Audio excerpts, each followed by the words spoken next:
Hi, dear brothers and sisters in Christ. Let us dive into the Word. Dear friends, today's Gospel is taken from Mark chapter 2, verse 23 to 28. And so we see Jesus and his disciples apparently being unlawful because they were picking grains to eat, and then the Pharisees came and called them out as usual, saying that they were being unlawful on the Sabbath because they were working. And so we see Jesus responding by reminding them of David, who ate the bread of the presence when he and his men were in need.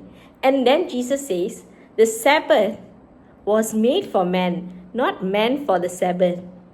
So the Son of Man is master even on the Sabbath. And so, dear friends, isn't that the core of the Sabbath? And we see that the Pharisees were so concerned with how it looked on the outside that they didn't look at the heart. And we look at the first reading today, taken from 1 Samuel, where it says, God says that not as men see does God see, because he sees the appearance, but the Lord looks into the heart.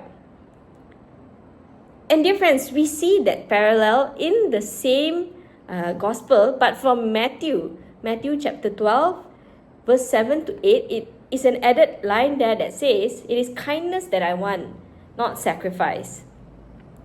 And so, dear friends, it is not so much of looking perfect on the outside, but it is more of like, how do we live out our Sabbath intentionally? And how do we understand the Sabbath? And so one way I help myself remember what the Sabbath is through the acronym of rest, because Sabbath is rest, so R-E-S-T. So the first one is R. So what is R? R stands for relationship, because the Sabbath is just not about not working. It is not about just, okay, I'm just going to lay in bed all day. Okay, so from the bed to the couch, to the kitchen, to the couch, to the bed. It shouldn't be like that. It is about renewing our relationship first with God to carry us through another week. And then, of course, being with our family, with our friends, or if you're away from home, then with ourselves, with our spouses, renewing that relationship and being intentional about prioritizing relationship with God and others. Because if the Sabbath has no room for relationship, then we may be resting, but we are not being restored and renewed. And so E stands for encounter. The Sabbath is meant to be an encounter with Jesus, not by perfection on the outside. It is not a routine of perfection, but rather allowing God to meet us where we are. And the next one is S. S stands for silence.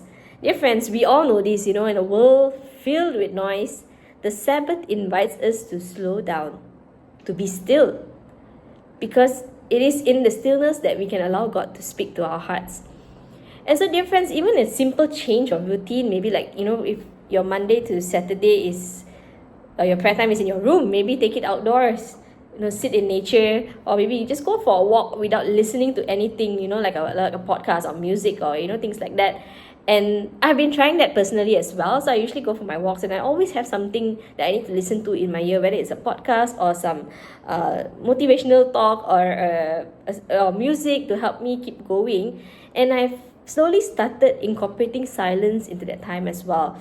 Of course, not the entire journey. So maybe if I'm going for a 4-kilometer walk, I started off by giving God maybe half or 1 kilometer. And I tell God before walking, Lord, I'm going to give this time to you.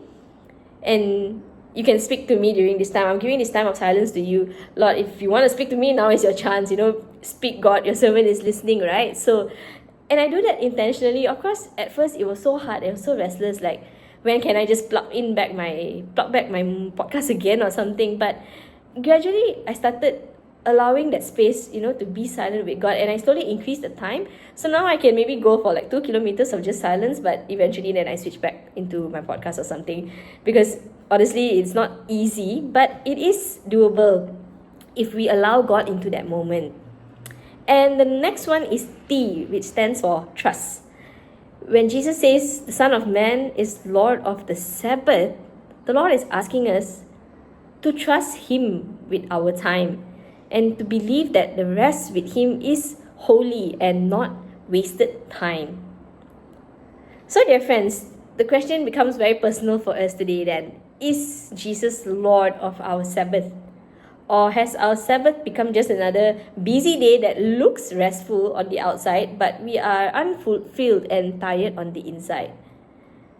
And so, dear friends, keeping the Sabbath holy, like we all know in the third commandment, is not about doing more, but rather to make intentional choices, choosing our relationships over our routine, and choosing to be present over than being pressured into fulfilling a checkbox.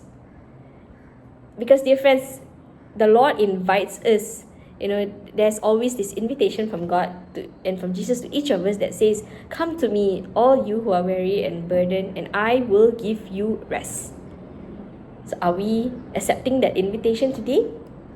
Because, dear friends, when we come to Him, we do not just rest from our work, we experience true rest that can only be found in Him. And so have a blessed day, my dear brothers and sisters in Christ. May God bless all of you.